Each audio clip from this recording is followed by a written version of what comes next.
The Turkish government and Kurds are on the verge of starting political negotiations, according to British diplomat Jonathan Powell, who was one of Tony Blair's senior aides who took a crucial role during Northern Ireland's peace talks.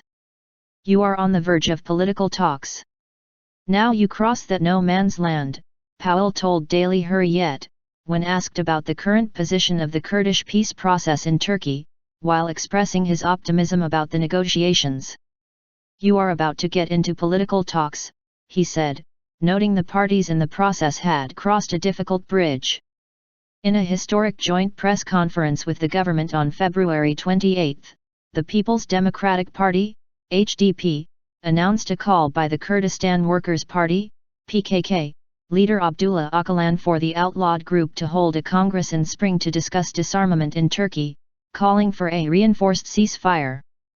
These 10 points presumably may be discussed in the conference, then you are going to move into some sort of negotiations. That is why I am optimistic about it. You in a way crossed the difficult bridge, he said. The diplomat said the parties should move from the place where people don't talk to each other or kill each other to the stage where they talk and sign an agreement and promise to do things. The agreement is one step away from that place, but only one step, he said, asserting that the peace process was not a single-time event that happens suddenly. I think the main observation I have is that people always expect the peace process to be an event. A day when this peace suddenly arrives. It doesn't work like that. You start with people, enemies who do not trust each other, and end the process with those who do trust each other and can live alongside each other normally, he said. The sides in the process need to see promises kept to begin trusting each other, according to Powell, who currently runs a non-governmental organization, Intermediate, which works on armed conflicts around the world. I would say you certainly got beyond the talks about talks. But you haven't necessarily entered into full-phase negotiations, he stated. Powell said the statement did not show the presence of negotiations but the willingness to show we can proceed with negotiations if Öcalan's call is implemented.